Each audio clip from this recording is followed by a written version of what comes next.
be change. And if you don't plan on the change as a leader, that will determine how successful you are. Whether it is good change or bad change, there will always be change. And generally, there will be both.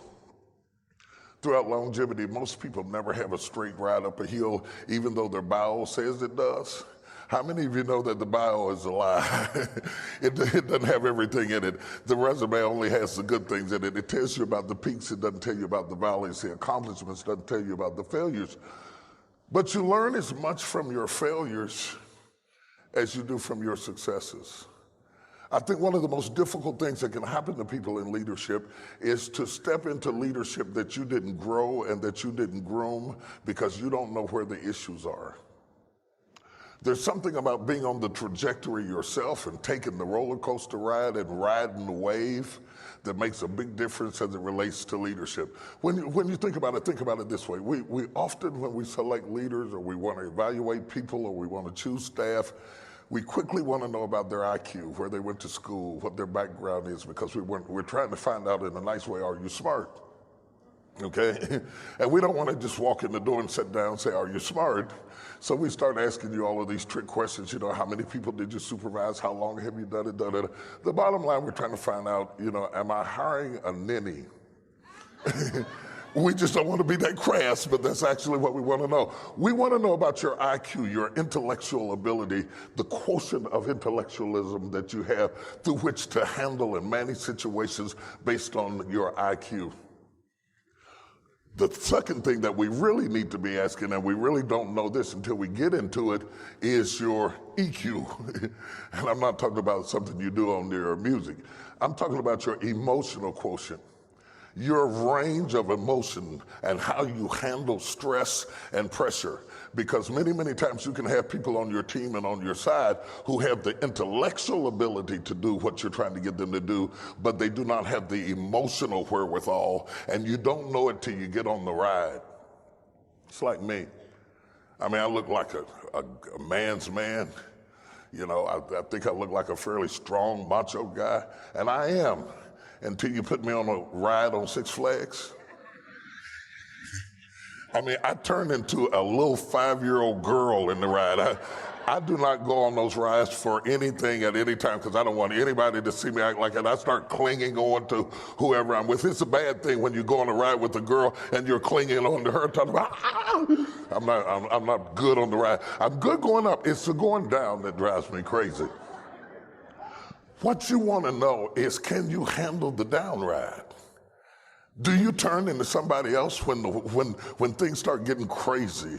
Do you have the emotional maturity, the EQ, emotional quotient, to go through the highs and the lows of what it takes to be successful? Because if you're going to be successful, you learn from the lows how to ride on the highs. So if you can't take the dip, you can't take the climb. You have to have the emotional wherewithal to go on the journey and to be comfortable and to remain cool in a crisis. Not lose your head, not freak out, even though you want to. You can do it on the inside. You can be like a screaming 6-year-old girl on the inside, but on the outside, you have to maintain your cool. Because there is nothing as frightening as a frightened leader. It's scary. I don't know anything about flying a plane, but this is how I evaluate the trouble on the plane. I've gotten used to turbulence. I've flown all over the world. I've been in everything that would go up in the air. I rode on it.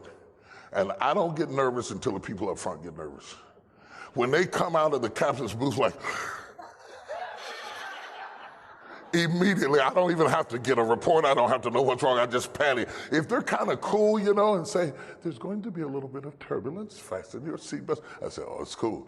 If you have somebody conveying a message with panic and fear and terror, you don't even have to know the details. You just start freaking out. That's what happens when you hire somebody who has the IQ but doesn't have the EQ to handle the ride, who freaks under pressure, who starts screaming at the staff, who starts yelling at the employees, and they just fall apart under pressure. So you want to make sure they have good IQ. You want to make sure they have good EQ. But here's the thing that is most important, and there is no test for it. Their AQ. And we never talk about AQ. You've heard people talk about IQ, you hear people talk about EQ. You don't hear people talk about AQ. AQ is your adaptability quotient. Are you adaptable? How do you respond to change? My class is supposed to deal with the ability to lead people, whether through change, unprecedented growth, or unexpected setbacks. It is the single most important thing that you have to have in order to be an effective leader today. When you hire somebody, or you move into a position, or you open up a company, or you start a business, it's a lot like getting married. It comes with this big warning, and in my other job, that's what I do. Well, I think it's really important. First of all, it's great to be with you all here. I know you've had a full day, and I hope to add some real value to you in this brief time. I think it's really critical that you understand that everybody wants to grow their business, and we all go through different phases, right? Just like human beings go through phases. You know, you give birth to your business, and you're an infant, and an infant is a run for survival, and cash flow problems are a natural process in most cases, and you're running. Hopefully you get to a teenager where now cash flow is not a problem, you're growing like crazy, and then you have a new problem. You don't have systems in place. And maybe you get to young adult where you have to decide what you're not going to do. Eventually, hopefully you get to prime where you're growing your business revenues and you're growing your profits and you got a professional organization, you're not doing it. Because as long as you're doing it, really you don't have a business. What you have is you're self-employed. There's nothing wrong with being self-employed. But whenever you meet someone who's in business is stressed, they're always a business operator. And my focus is to become a business owner. How do you do that? You realize that the chokehold on the growth of your business is always the leader.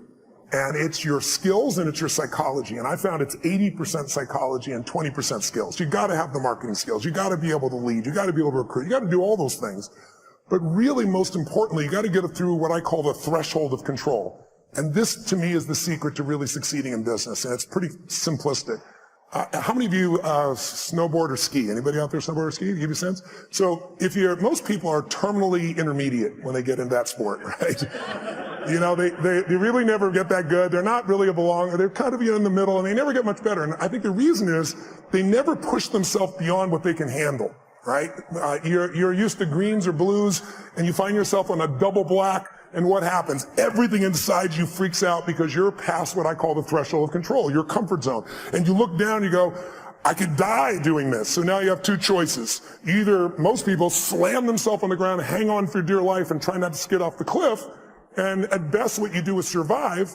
Or a few people let go of their fear, no matter how scary it is, and goes, I gotta go down this thing, and there's no other choice, and they focus on where they want to go instead of what they're afraid of. And they find a way to carve. And once you carve a few of them, that double black is your bitch, right? You don't have to worry about that anymore, right? And so that's what happens in business. So for me, I can remember going and starting my first business in Vancouver, British Columbia, Canada. I got on a radio show, and this person, it was a shock radio show, and I didn't know it. And they started attacking me and saying I'm a liar and a charlatan. You can't do these things.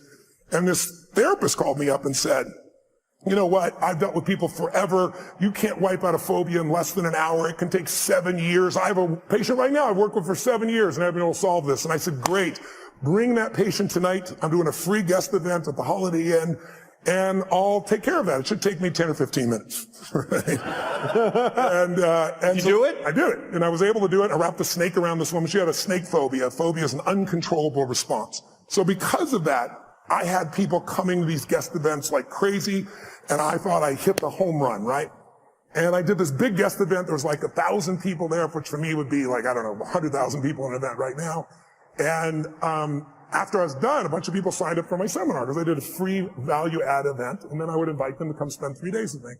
And this man walks up to me, and he's from immigration. He goes, a great seminar. He goes, I'd like to see your work permit. And I said, what's a work permit? Right? You know, when you're in beginning business, you don't know these things, right? He goes, well, to work in this country, you need a work permit. And he said, I'll tell you what, I got to see you tomorrow at 5:30. I was, well, my seminar starts at 7. He goes, you'll be fine. Just, you got to be there at 5:30. He said, I'm not asking. It's a requirement. So I show up at 5:30. I wait for half an hour. Now I'm starting to stress. And finally, I sit down with a guy, and he says, you're taking away Canadian jobs. I said, how many Canadian firewalkers are there? Come on, that's what I was doing those days. Yeah. And he said, no, you teach NLP skills, neurolinguistic programming, and these people have classes of 20 people, and you got a class of 500. And so they say you're taking jobs, so your event is over. So what do you mean your event's over? He goes, if you walk on that stage tonight, we will handcuff you and deport you.